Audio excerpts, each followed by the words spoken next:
అమరావతి మీద వైసీపీ నేతల స్టాండ్ ఏంటో తెలియదు కానీ వారు చేసే కామెంట్స్ మాత్రం ఒక రేంజ్లో ఉంటున్నాయి. అమరావతి అంటే బాబుగారి డ్రీమ్ ప్రాజెక్టుగానే చూస్తున్నారులా ఉంది.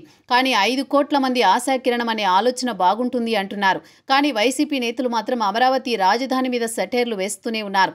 అందులో లేటెస్ట్గా ఒకటి ఉంది. అనంతపురం జిల్లా ధర్మవరం అసెంబ్లీ నియోజకవర్గ మాజీ ఎమ్మెల్యే కేతిరెడ్డి వెంకట్రామిరెడ్డి అయితే అమరావతి మీద తనదైన శైలిలో కామెంట్ చేశారు. అమరావతిలో క్వాంటమ్ వ్యాలీ అని, ఈ వ్యాలీ ఆ వ్యాలీ అని చంద్రబాబు అంటున్నారు. కానీ నిజానికి ఈ వ్యాలీలేవి అక్కడ నిలబడవు. అక్కడ ఒకటే వ్యాలీ పర్మనెంట్ అని ఆయన అంటున్నారు. వ్యాలీ ఏమిటి అంటే ఫిషరీస్ వ్యాలీ అని చెబుతున్నారు. అక్కడ ఆక్వా పరిశ్రమ అయితే ఫుల్గా డెవలప్ అవుతుంది తప్ప మరేమీ అవ్వదు అనేశారు కేతిరెడ్డి. మరి ఆయన మాటల వెనుక అర్థాలు పరమార్థాలు చూస్తే కనుక చాలా దట్టించారని అర్థం చేసుకోవాల్సిందే. ఎలా అంటే అమరావతి ప్రాంతమంతా నదీ పరివాహక ప్రాంతమని, కొండవీటి వాగు సహా చాలా వాగులున్నాయి. వానలొస్తే కూడా వరదలొచ్చి ఇబ్బంది పడతారని చెబుతున్నారు. దాంతోపాటు కొన్ని అడుగుల్లోనే నీరు తగులుతుంది అంటున్నారు.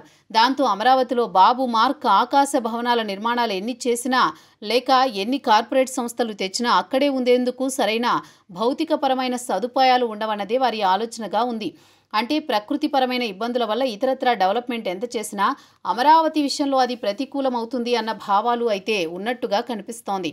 అందుకే కేతిరెడ్డి లాంటి వారు ఆక్వా కల్చర్ అని అది సూటబుల్ అంటున్నారు. అంటే నిండా నీళ్లుంటాయి కాబట్టి చెబుతున్నారు. చిన్న చేపలను తీసుకువచ్చి అక్కడ చేపల పెంపకం పెడితే బ్రహ్మాండంగా అభివృద్ధి చెందుతుంది.